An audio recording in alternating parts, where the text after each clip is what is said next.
It's great to be in Bangkok. It's great to be here. Barry, thank you for the invitation. I'm going to spend a few minutes talking about what a client like Mubadala does and how we measure and why we measure and what we get out of it. So first of all, what is Mubadala? Well, first of all, the Arabic word itself means exchange. And Mubadala is a $125 billion company wholly owned by the government of Abu Dhabi with a very strategic purpose, which is to invest globally across 13 different sectors, from healthcare to aerospace to financial to renewable energy to oil and gas, et cetera, for really one goal, which is to diversify the economy away from a traditional reliance on hydrocarbons. Abu Dhabi is home to roughly 7% of the world's hydrocarbon resources, and in their long-term vision, Mubadala plays a key role in trying to diversify both the income and the economic output of the country to different sectors over a long-term horizon. We're also the second largest oil and gas company in Thailand. We have 3 initiatives in the Gulf of Thailand that are helping drive, at least in our energy sector, that diversification story. So I'm the Chief Communications Officer, which is a bit of a new thing for big companies across the region in the Middle East. It is, I think, a sign of the growing maturity of the function. I report directly to the CEO, and his knowledge of AVEs versus likes versus retweets is quite high. So we don't have the challenge that Fritz and Elaine mentioned in terms of having that battle with marketing. We're both communications and marketing. I'm also the treasurer, by the way, of the Institute for Public Relations, and it's great to have some of our IPR colleagues here today. My discussion is enter the measurement Majlis, listen and learn or fail. And I'll talk about both because we've, as a company, done both. A Majlis is the drawing room, if you will, of a traditional Arabic home or a government office. And the Majlis serves a particular function, in a business purpose at least. It allows you to bring in a large group of people to hear their concern or have a discussion with them, but also to align. And it's a beautiful thing in terms of seeing that alignment happen and hearing from stakeholders about what their concerns are. And that's where the listen and learn process, for me, is most effective and most rewarding. I started my career in politics. I spent 15 years as a chief of staff on Capitol Hill. I ran 6 election campaigns.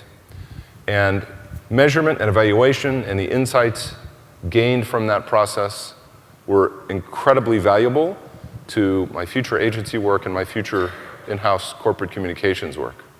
Because effectively what you do is you go out and you ask, in this instance, potential voters or voters, what are on their minds. You hear from them, and you gauge whether or not what you're saying is having an educational or impactful effect on your target audience, which is not unlike what we do in the corporate world.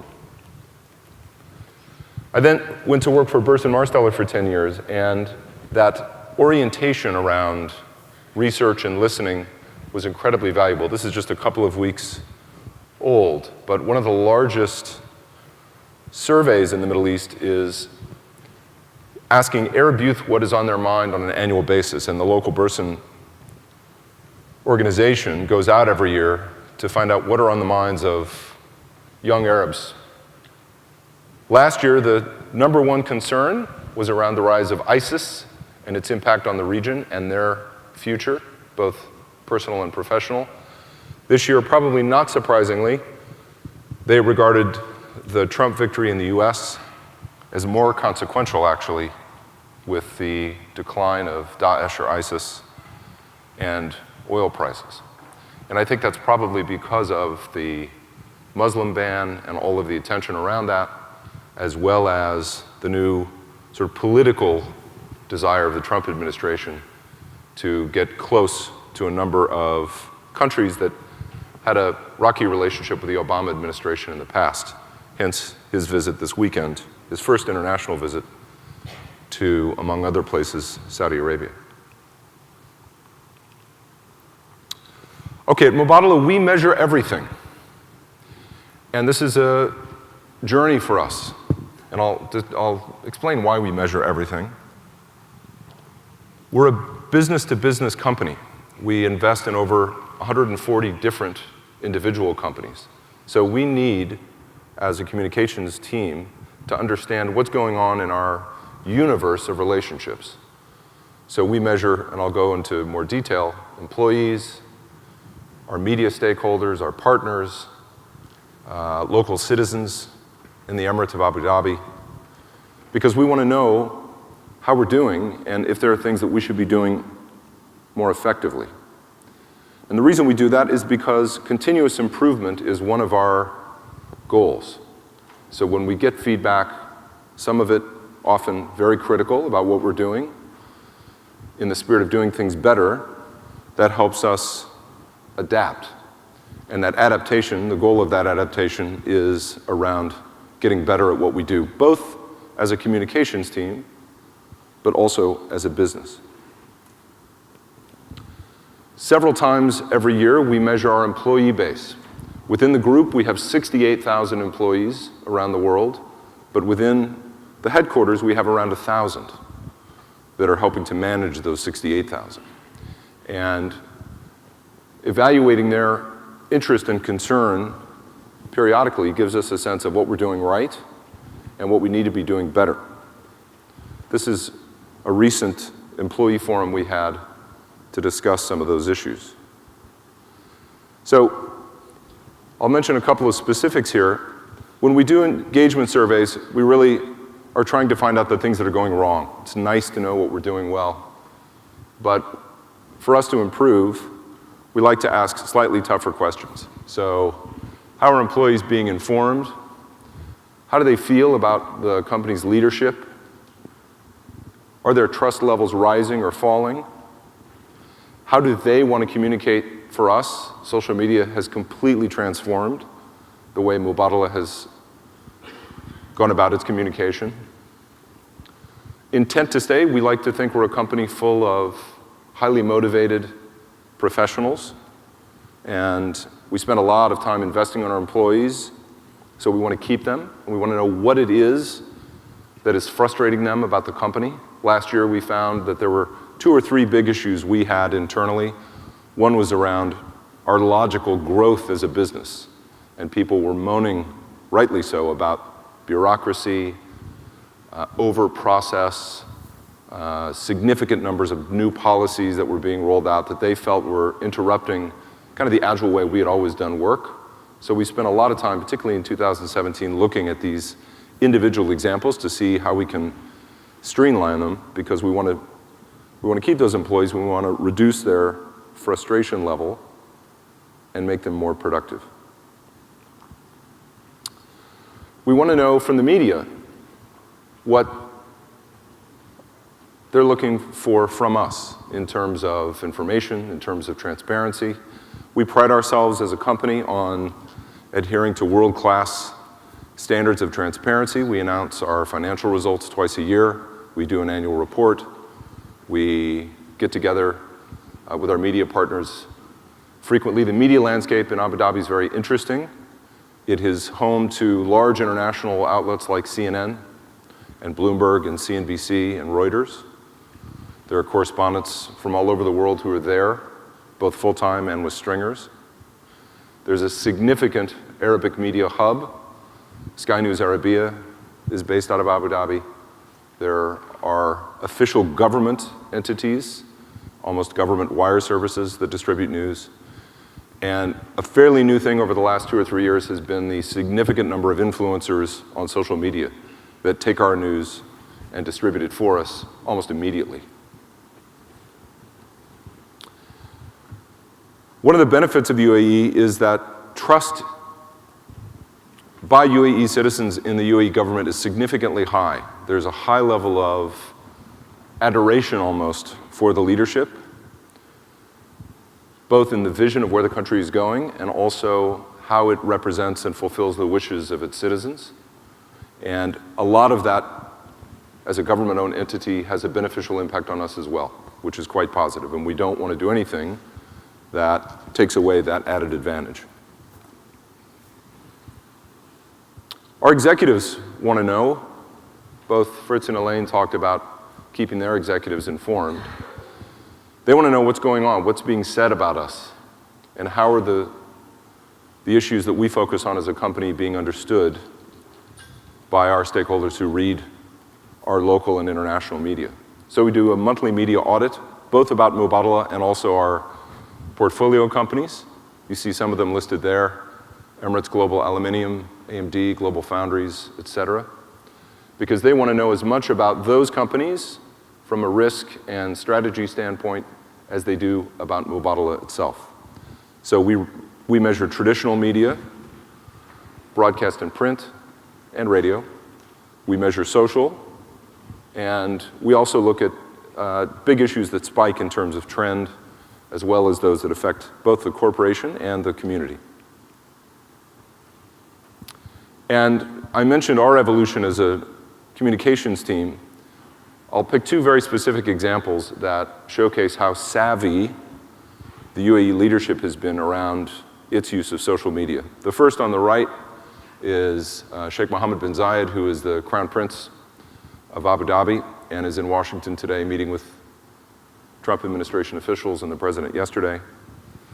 A couple years ago, there was a little girl who was sitting on the curb, and Sheikh Mohammed was driving by and saw this little girl and decided to sit down and find out why she was alone on a street corner, and just waited there until her parents arrived. This was tweeted and had a massive amount of interest in the country, respectful interest as to how humble and incredible it would be that someone like Sheikh Mohammed would actually take the time to interact with this young girl who was waiting for her parents. And he's continued that process through what I consider to be very intimate moments for the country. There have been significant losses of life for a country the size of the UAE, as it is in military conflict in both Syria and Yemen. You see social media posts and streaming video of him going and mourning with the families, sharing their grief. And that to me is a fairly extraordinary level of transparency that is done with an incredible balance of respect and honor and intimacy. There's another very powerful example of the use of social media. So Sheikh Mohammed bin Rashid, who's the ruler of Dubai, went to a local government agency earlier this year at 9 a.m. and walked through the office where hundreds of people should be hard at work, and found, with one of his staff filming the whole episode, that there was no one in the office. So as soon as he posted this, followed a few days later by the announcement that a number of those employees would not be returning to work permanently, I can tell you that the attendance in most of those government offices the next day was significantly higher.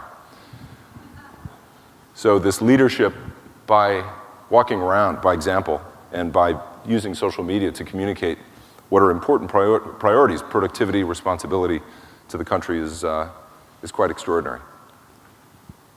Mubadala itself just went through a significant merger with another very large sovereign-owned entity in Abu Dhabi. And it was interesting because this was the first merger announced on social media. So this was the Instagram post that was the first formal announcement that this merger was going to take place. And what was extraordinary for me was to see how few minutes it took for phones to start ringing and people to share that information. I think this is the wave of the future. That was, of course, followed by our internal social media backing up and supporting the story and the rationale behind it. Lots of traditional press release and other communications went out throughout the day, but it also has helped us get better at how we communicate. People are longing for content, fresh content, frequency of content, specific content in different sectors. So We now have reshaped our communications team, much heavier emphasis on visual, much heavier emphasis on storytelling, English and Arabic, and obviously a strong focus on social. So we take a look at social as well to see what spikes, what people want to hear. There, as we launched our new brand 17 days ago, there was a significant amount of interest and discussion around our new brand identity, which is up there to the left. It was a big shift for us away from our old brand mark. Our old brand mark had lived for 10 years and was very familiar to our local audiences. If you speak Arabic or if you read Arabic, you'll see that within the global logo up there, you have the Arabic letters that spell Mubadala, and then a shift in the font. A lot of inside discussion around that, but it's part of our evolution to look at how we communicate and keeping everything as fresh and as contemporary as possible to reflect our new position as a company. Our website is the face of that company, so we look at how people interact with Mubadala.com. You won't be surprised, particularly as a business-to-business organization, that there is a strong desire to read more about financials, hear more from our leadership, and to understand our sectors in depth as possible. So we keep a close eye on this to find out what's working, what isn't, where we're being effective for our stakeholders. We're also trying to do this through improving how we interact with our stakeholders. So the last 2 or 3 years, this has become a cottage industry in our region. I'm guessing it's the same here, where you have an enormous number of thought leadership conferences where people get up, similar to where we are today, to understand what's going on in the world a little bit better and make it more interactive. The one takeaway here is that we've almost produced a conference that seems to be the right fit for Abu Dhabi, which is a leadership message, an interactive panel with a global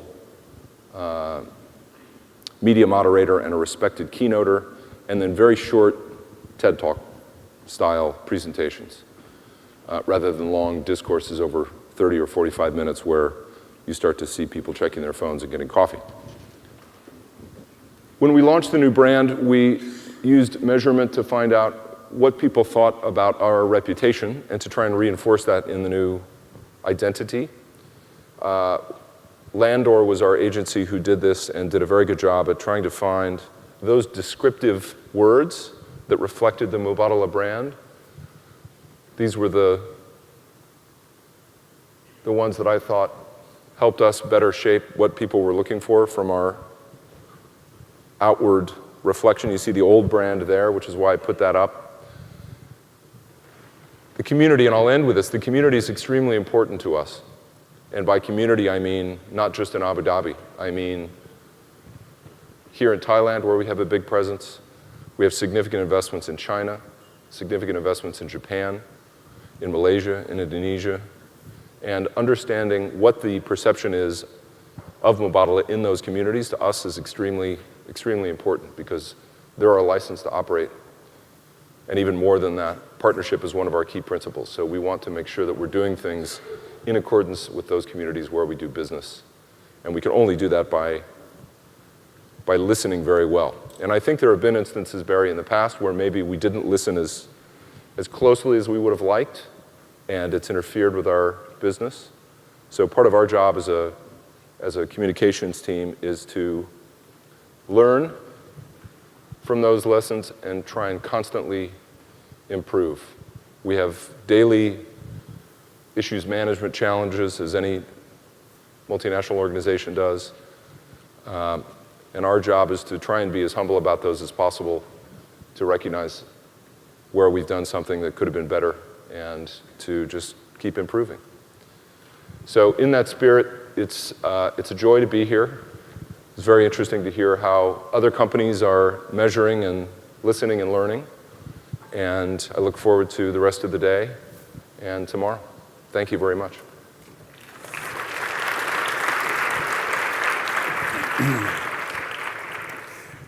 Thank you, Brian.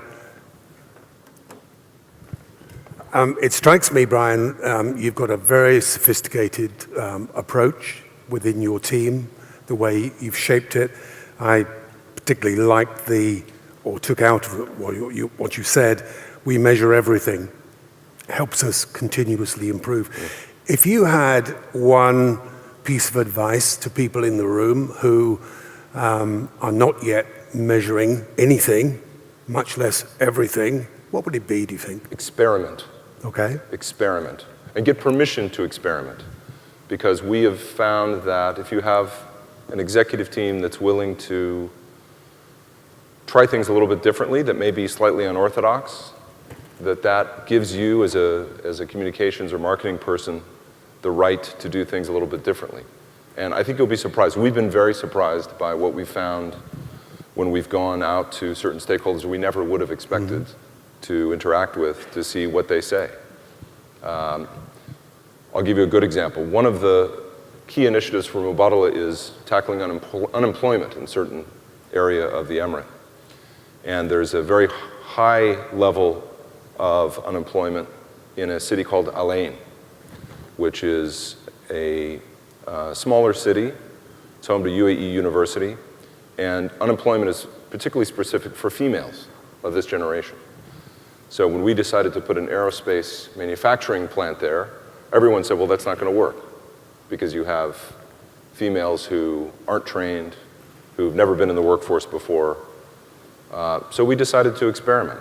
And so we launched a communications initiative around employment, and we were surprised by the results.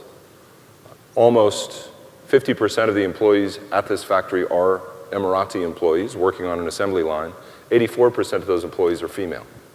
So you can often be surprised by what you find. Yeah. So experimentation, I think, is key. Okay, thank you. I'm coming out to the audience now for a question to Brian. Looking for the hands up.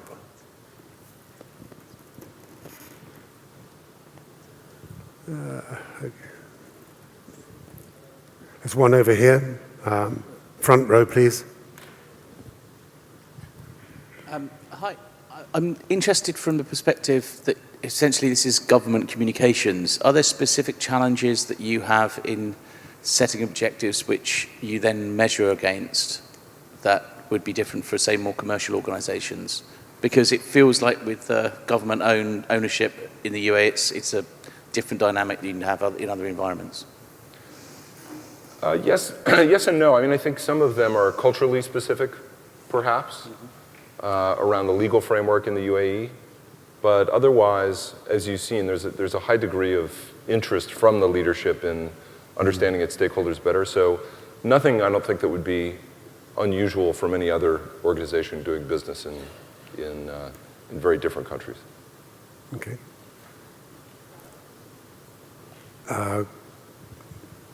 Question over here, please. Microphone. Yep. Yeah, hi, I'm Jason Weeks from Prime Research in the UK. Brian, you talked about brand values and using measurement to find out what people thought about you. I just wondered if you could expand on that and explain sort of what techniques of measurement you were using to do that. Yeah, some were online, so attribution, some were stakeholder interviews in terms of understanding what people thought about Mubadala. We did some brand work 2 or 3 years ago that found particularly our name to be somewhat clunky, particularly as the Emirate has gotten more sophisticated about growing and lots of growth and lots of development. Our foundational name was Mubadala Development Company. So people confused what we were with our name. So people actually put us in the construction industry one year, thinking that we were a big developer. We do have a construction and real estate and infrastructure business, but that's not our core business. We don't want to be known as a large developer. Yeah. That was one of the reasons why we shifted to our new brand, which is Mubadala Investment Company, which I think helps evolve us to a place where people understand our core business a little bit better.